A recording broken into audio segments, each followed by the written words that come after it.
Ақтауда жомарт жүрек сыйлығының лауреаттарын салтанатты құттықтау рәсімі өтті. Шараның басты мақсаты меценаттарды, бизнес құрылым өкілдерін, үкіметтік емес ұйымдар мен волонтерларды туған жерін дамытуға ынталандыру және көтермелеу мақсатындағы қайырымдылық бастамаларын насихаттау. Жыл сайын дәстүрлі түрде тағайындалатын сыйлық биылда 5 аталым бойынша табысталды. Салтанатты рәсімге атымтай жомарт жандарға алғысын айтып, ризашылығын білдіруге арнайы облыс әкімі Нұрлан Ноғаев қатысты.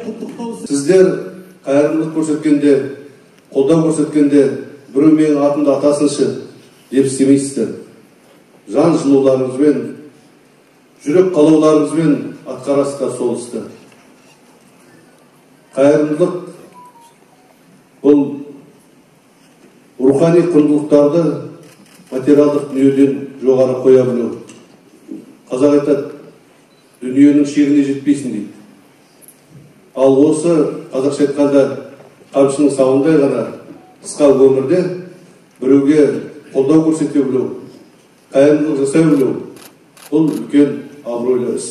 Шарада қайырымдылық жасап, қайырым көрген 15 азамат естелік статуэтка, арнайы дипломдармен марапатталды. Солардың бірі Қошқарбай Матик. Мұқтаж жандарға қол ұшын созып жүрген ол 16 жылдан бері кәсіпкерлікпен айналысып келеді. Мектепке жол акциясы аясында әлеуметтік аз қамтылған отбасыларға көмектесіп, еліміздің спорт саласына да қаржылай жәрдем беріп жүр. Абаттандыру жұмысына да атсалысып, жақында Жаңаөзен қаласының тұрғынына 2 бөлмелі баспананы тарту еткен. Жомарт жүрек марапатын алып жатырмыз. Мына осыны ұйымдастырып жатқан облыс басшысынан бастап, аудан қала басшыларына, осы ұйымдастырып жатқан барлық азаматшаларға рахмет айтамыз. Енді әр уақытта енді бұл қайырымдылық деген, жаңа айттым ғой, атадан балаға жалғасып кеткен біздің өзіміздің ұлттық тәрбиеміз, бұл ары қарай жалғаса беру керек деген ойдамын. Жақсылық жасау адам бойындағы ең ізгі қасиеттердің бірі. Туған жерін түлетуге атсалысып, әл-ауқаты әлсіз топтарға көмек қолын созып, шарапат шуағын шашып жүрген бір топ азаматқа қандай құрмет көрсетсек те аздық етеді. Жомарт жүректі жандар үшін ұйымдастырылған арнайы шараға өңір өнерпаздары концерттік бағдарламасын тарту етті.